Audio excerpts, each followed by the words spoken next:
listening to I Am Refocused Radio with your host, Shamaya Reed. This show is designed to inspire you to live your purpose and regain your focus. And now, here's your host, Shamaya Reed. Hey, welcome to I Am Refocused Radio. We are here once again. And man, another day, another show. We have our special guest, Chelsey Youman. She is with Youman Coalition. Go to the website, it's hucoaction.org, and the other website is humancoalition.org. She has some updates for us, just like she normally does. Today's topic is all about the significance of the Supporting Pregnant and Parenting Women and Families Act and how this is going to influence the pro-life movement and what they are doing. First and foremost, I just want to say thanks for your time, Chelsey. I know you're super busy. How you doing? I'm good. It's so good to be here with you. Appreciate your time. So kind of fill us in. What does this legislation's impact serve for what you guys are trying to do and other organizations out here in the nation trying to help serve women who are pregnant? Yes, I think this is a really huge issue, and I'm very grateful that you're willing to cover it because we certainly need the word to get out there. The Biden administration is trying to remove $40 million worth of aid and assistance from single pregnant mothers. And that is just really abominable when you think about the fact that single pregnant mothers are often facing really difficult circumstances. They need help with employment, help with affordable childcare, housing, affording their rent, you name it. Pregnancy resource centers across the country are there for women, and we offer them so much more than abortion. We offer them life change. And the Biden administration has essentially said to these women in these 5 states that would be impacted, get an abortion or you're on your own. And that's really the story here. And so we are very excited, responding, of course, to the Biden administration trying to remove this funding from pregnancy resource centers and women, and is passing a bill. It moved through the House pretty quickly last week, saying that we want to let pregnancy resource centers serve women in need. It's called the Supporting Pregnant and Parenting Women and Families Act. Now it's the Senate's term. So that's where we're looking at next. We're hopeful that this bill will not just be filed, but get a hearing and be able to see the light of day.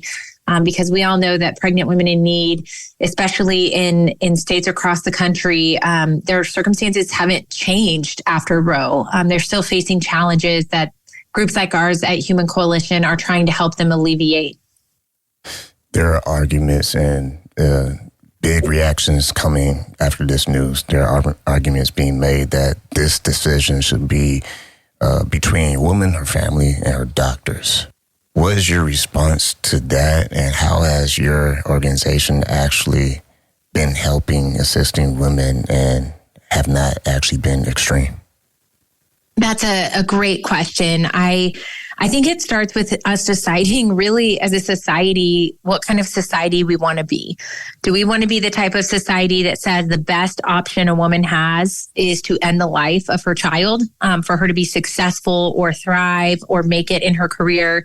She has to cut off her reproduction and end the life of somebody.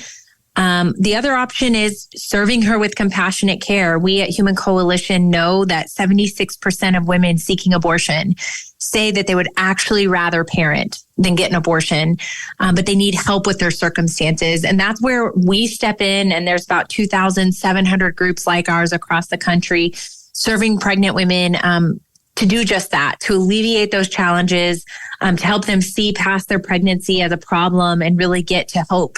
That's the goal. That's our goal, is to have a society that's compassionate and caring towards both mothers and their children.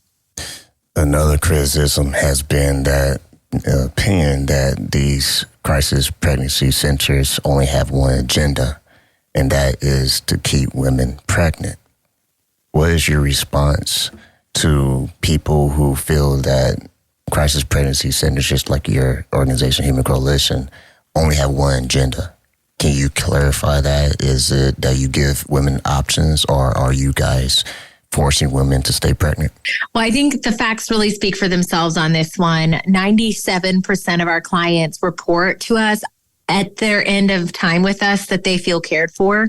And 95% would refer our services to a friend. So we've got 7,000 resources in our resource bank. We help women get eligible for 17 state and federal public programs. And our work has only increased in the last few years. We're serving between 40 and 50,000 women a year. And that's just our group. As I mentioned, there's pregnancy resource centers who spent decades dedicating their lives to caring for women. So I think the stats speak for themselves. We want women to have real options and alternatives, and not feel that like they believe the lie they've been told that abortion is their only option. Not to put you in the hot seat, but just a random question. Do you think it's necessary to create some kind of documentary to kind of show proof that crisis pregnancy centers are actually there to give women an option? That would be a great idea, Shemaya. I think we'd be all ears. I think it's the best kept secret is that women have help, that they have support. This infrastructure has been built for this moment, for this post-Roe moment in time. We anticipated it, we built for it, and our care revolves around women. And the other thing people can do is go to their local pregnancy center or go to humancoalition.org, look at the work we're doing, show up, support the work, donate to the work, get off the sidelines, because it's really easy, I think, for people to point the finger at each other right now, but there's actually workers on the ground dedicating their lives to these women and to life change and to see families thriving. So instead of pointing the finger or some of that criticism, I'd love to see people get more involved.